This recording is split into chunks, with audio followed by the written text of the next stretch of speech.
In just 72 hours, the race for the Democratic presidential nomination was turned upside down. Joe Biden had a stunning comeback beginning on Saturday in South Carolina, which carried through yesterday on Super Tuesday. It has now become a contest once again, and Pennsylvania could become a key player in deciding the Democratic nominee. And that is part of what we will discuss as we go around the table campaign 2020. And joining me to discuss that is Jim Byrne, the former chairman of the state Democratic Party here in Pennsylvania. And on the other side of the table is former Republican governor and state attorney general Tom Corbett. So between now and the Pennsylvania primary, there are 16 states that are going to be holding primaries. Not enough votes there to make anyone the nominee. Pennsylvania has 186 delegates up for grabs on April the 28th. How important now is Pennsylvania? Governor, I think it's always been important, and it will be this time. In the last couple of cycles, we've seen it, all the way back to 2008. This will be no different. Bernie Sanders has said today, despite last night, and despite this trend that we think we're seeing, he is going to stay in this and continue to campaign state after state after state. Based on what you said, and you are correct, this state will be in play. There will still be delegates to be had. Well, and it's going to be in play for Pennsylvania, too. You're going to see the president here very much. I know he's coming to Scranton in the next few days. He's not going to cede this area at all to the two Democrats that are out there. So he is going to be coming in here and getting as much attention as he can.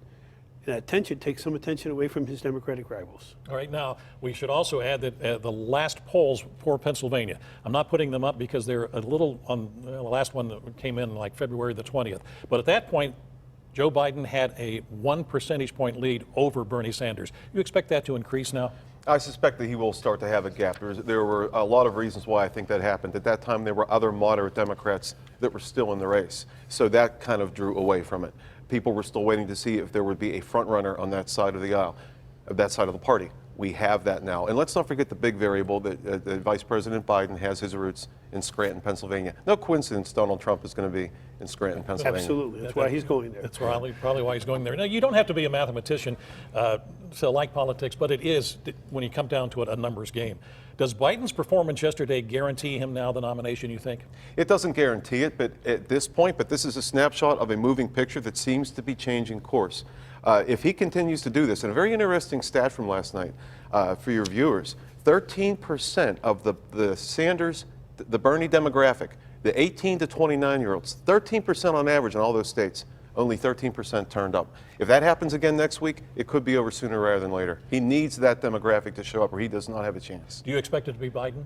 I expect it at this point to be Biden, but anything can happen between now and next week, let alone 8 weeks from now. Let's not forget that the states next week are a lot of western United States. And Vice President Biden hasn't been polling well there, but that could be changing. But Bernie did very well there 4 years ago. What's important to Biden now, though, is with these other candidates out, and whatever Senator Warren, thank you, does, it allows him to get more money in during this period of time. It allows him to make those visits that he wasn't making and probably wouldn't have been making had he lost South Carolina. But he did pretty well without making some of the visits. Well, he did. So but Governor, that was fortuitous. Right. You ran a state Democratic Party. You ran statewide in 2 different offices. So what effect is the Biden presidency, nomination, I should say, if he is the nominee, what will that have on the down ballot coming in the fall? Well, I think it's going to be different this year than in the past years, because in the past years, everybody could go in, push the Democratic lever or the Republican lever. The state changed that this year. The governor and the legislature changed it, and you have to go in and vote individually. So we will see what the drop-off is. There's always been a drop-off from the top of the ticket to the next one down. The question is, what's it going to be like now that you have to go in and vote for each one individually? Stacy, most of the Sanders supporters are Sanders, and that's it. I mean, it's just the reality of why they're coming out. If he becomes the nominee, it will be incumbent upon the party and everyone to ensure that they go down ballot. You don't have that problem with Vice President Biden. He will have tails if he becomes a nominee. That is a different variable we've never seen before. A better chance to win down ballot with the Vice President currently, in my opinion. And I think the Republicans do that. You know, in 2008, when President Obama was running for the first time, that was my re-election time.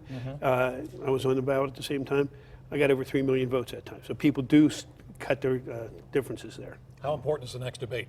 I think it's very important right now because I think it's important for the Vice President. Was what we saw in South Carolina when he did the Clyburn endorsement, then that historic town hall that really changed things for him. Can he maintain that energy? Is it that Joe Biden, or is he going to fall back? The sports analogy, got to watch out for turnovers. Yeah. That's it. All right. Gentlemen, thank you. Thank you.